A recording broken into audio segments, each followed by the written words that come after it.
Welcome to the next episode of Waterpark Rangers Let's Play Wind Waker.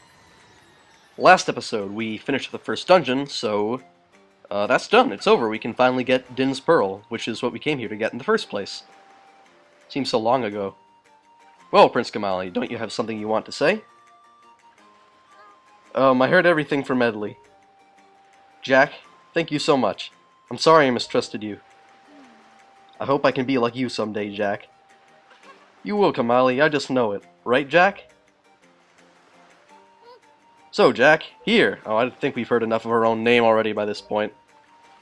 Giving you the thing I value most will give me the courage I need to stand up to bad things.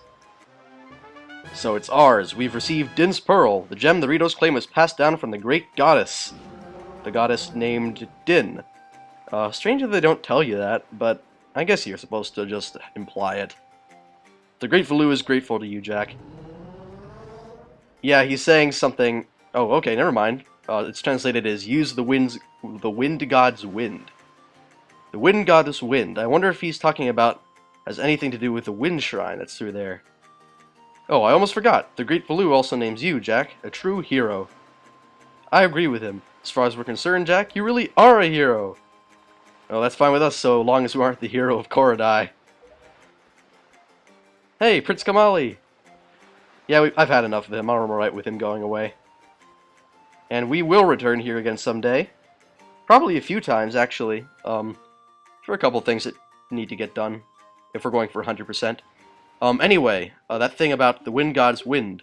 Yeah, we should probably just go through to the wind shrine at the end of the tunnel. If we didn't have something to do first, which is actually inside the mail center. You might have noticed in one of the episodes, particularly the last one, that we did some grinding in Dragon Reef's Cavern for some of those spoils bag items. Well, finally, one of them is going to pay off. I say finally, I mean, really, it was only last episode, but it did take a while to grind for a lot of these things. Though it's the fastest way to get them, objectively speaking. Though I'm sure that during our adventures we've just run across more of these feathers. But anyway, if we can get a reward now, why not get it now? So first off, you have to give the guy the 20 golden feathers, no more nor less. Well, you can give him more. And you get an orange rupee in return. So that's going to fill up our wallet quite a hefty bit. But really, that's not the true reward. You get the true reward in the mail at a later date. I'm pretty sure that just happens like a day from now. So jumping down here, we can take a shortcut just to get to the wind shrine right through here. It's broken, so it's fallen into a little bit of disrepair. So this one has markings that indicate specific directions, so take out the Wind Waker and try to match those directions. So you just do it like the King of Red Lions told you way back in the tutorial. Just for the 3 notes, you just need the C-stick. So first hold up, then left, then right. And we've done it perfectly. That's how you use the Wind Waker. Very simple. And we learned the Wind's Requiem. That's actually kind of tough to say, Wind's Requiem, Wind's Requiem. You feel like saying a W for the Requiem. Yep, that's a mighty nice breeze. The name's Zephos. I'm the god of winds. So you're the new Wind Waker, are you? Great, great. For a beginner, you got a nice wind sense about you. I like you, kid. That tune you just picked up? Well, it gives you control over the direction the wind blows. Depending on how it's used, wind can be a good thing, or a very bad thing. You want an example of it being a bad thing, then you should see my brother. It saddens me to say that my brother Cyclos is miffed about his monument here being broken, and how he spends his time creating cyclones to torment people with. So if you encounter any cyclones at sea, just ask my brother for me, will you? And that is my request for you. Interesting little thing, if you go into first person, you can see him disappear into the cloud just a little bit more. And maybe you can see him even more with a telescope, I'm not sure. But yeah, anyway, that's Zephos, one of the gods of wind, that we're going to encounter on our journey, hint hint. He said that he had a brother? Who knows, we might meet him someday. Anyway, now you should take the time to use the Wind's Requiem, which you've recently learned, and this time you'll really find out what it does, instead of just a weird windy thing. There's a compass, and now we can make the wind blow to the south, on the overworld. Very useful for sailing, as you'll soon find out. It would seem that Ganon sent those monsters to this place. What that would mean, there is no time to lose. We must depart at once for the place where the next pro sleeps. We sail to the south. So we're being informed by the King of Red Lions that then there's no time to waste. And we need to leave Dragon Roost Island for good. It was fun though. Very good first dungeon. And now we're on to the next major location, wherever that may be. Oh, we just got stopped by a freaky fish guy. Oi, hold it right there, small fry. I don't know where you got your mitts on that sea chart you got there, but it looks to me like it's pretty much got nothing but seas drawn on it. It's pathetic. In fact, it's almost an insult to call that thing a sea chart, if you ask me. What's the matter, small fry? I'm just trying to be nice here. I'm telling you that you've got a problem, and you do. Don't give me that stupefied look. It makes you look like you ought to be in diapers.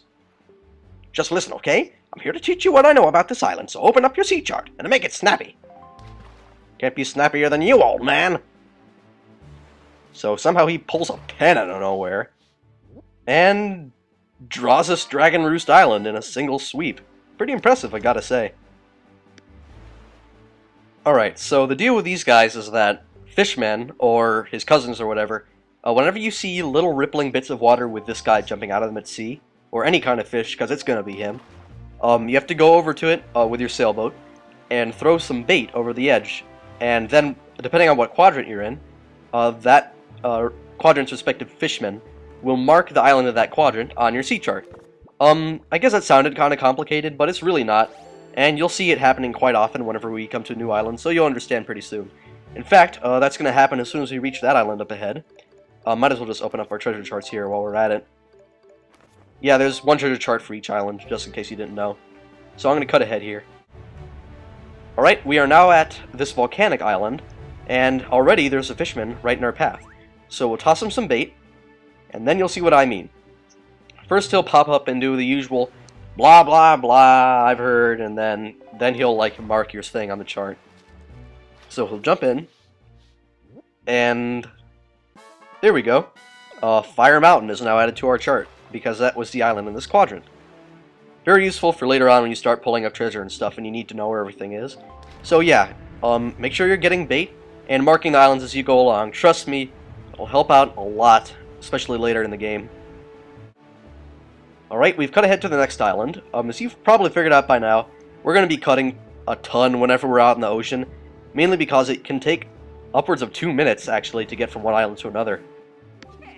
It might not sound like much, but it really does get annoying in the, when you really add them up, so you're going to appreciate all the editing that I've done. I mean, a lot of people seem to have a real problem with the sailing in this game. I don't mind it that much. It never really takes that long to get from island to island, but it can be a little bit tedious to record, so we're going to be cutting out most of it. And that big shiny light there, that's popping out of the water and just kind of disappeared when we got close, that actually marks the spot where a special treasure is hidden. Now those are bigger treasures that you can only obtain if you have a treasure chart, which we do. We have several, and we have the one for this island. They only start glowing once you open up the charts. Now, under normal circumstances, I would grab it, but it's 200 rupees and it won't fit in our wallet right now, so there's no use in wasting the money. We will hold on to this chart, and we will go get the rupees here some other time. After all, we are going to eventually return to this island, because it's Eastern Triangle Island, and it's one of the islands necessary to visit again to complete the story. Alright, another island. This one's called Bomb Island, because it looks like a bomb from the map. Ironically, there's actually nothing explosive on it, which is pretty surprising, considering that there are tons of explosions in this game when you think of all the cannons and stuff that happen in it. But no such explosions here. How strange. Anyway, Fishman will mark it on our chart so you can see exactly how it looks like a bomb from above. Yep, that's all there is to it. There's really not anything you can do on Bomb Island for now, much like a lot of the islands we've been passing, because we just don't have the tools or means to do anything special on them now. But there is something unique you can do in this quadrant.